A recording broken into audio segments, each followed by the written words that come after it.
రాముని గురించి నీకెందుకు రా బో సి డి కే అంటాను. అరే ఇక నువ్వు అన్న భాషలో నేను అనలేను కానీ శ్రీనివాస్ గౌడు నువ్వు మా సహచరుడివి, మా జాతి బిడ్డవు. మీరు గౌడ్ అనేది మా జాతి బిడ్డ. రాముని పేరుతోటే మనల్ని అణిచివేసిండు, రాముని పేరుతోటే మనల్ని పూర్తిగా కులాల తీరుగా మనల్ని విడదీసి పైన వాళ్ళు పాలిస్తాను.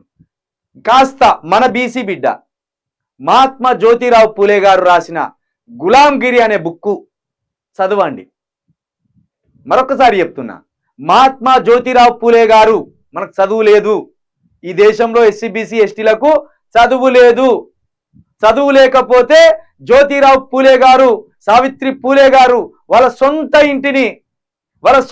ఇంటిని స్కూలుగా మార్చి 4 అక్షరాలను దానం చేసిన మహాపుణ్య దంపతులు మన బీసీ బిడ్డలు, మన బీసీ దంపతులు మహాత్మా జ్యోతిరావు పూలే గారు, సావిత్రిబాయి పూలే గారు.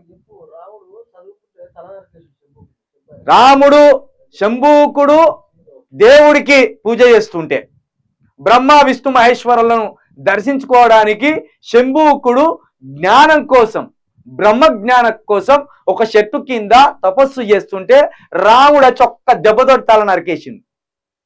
దాని గురించి మాట్లాడు సోదరా శ్రీను గౌడ్.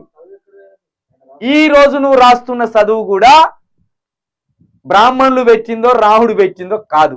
రాముని మీద మాకు కోపం కాదు, రాముణ్ణి ముందర పెట్టి బ్రాహ్మణులు కట్టుకథలల్లి మనల్ని కులాలుగా విడదీసి అట్లా నాశనం చేసిండ్రు. ఆ కోణంలో చెప్తున్నాం మేము. రాముని మీద మాకెందుకు కోపం? రాముడు రాజు అయితే ఆ రాజు దగ్గర మా శంభూకుడు ఎందుకు నరకబడ్డాడు? శంభూకునికి అధికారం లేదా? శంభూకునికి మొక్కే హక్కు లేదా? ఇదే బ్రహ్మను విష్ణువును మహేశ్వరుని మొక్కే హక్కు లేదా? వాళ్ళని ప్రసన్నం చేసుకునే హక్కు లేదా? మరి ఆ హక్కు ఉంటే ఎందుకు రాముడు మా శంభూకుడు మా బీసీ బిడ్డను ఎందుకు నరకేసిండు? అదే అడుగుతున్నాం. తెలియకపోతే తెలియనట్టు అన్ని మూసుకొని చదువుకోవడం నేర్చుకోరు. అంతేగాని తిరిగి నీకెందుకురా అంటే చెప్పడానికే ఉన్నా. ఇక్కడ మా ప్రజలకు తెలిసింది చెప్పడానికి ఉన్నా, తెలియంది నేర్చుకొని వచ్చి చెప్పడానికి ఉన్నా.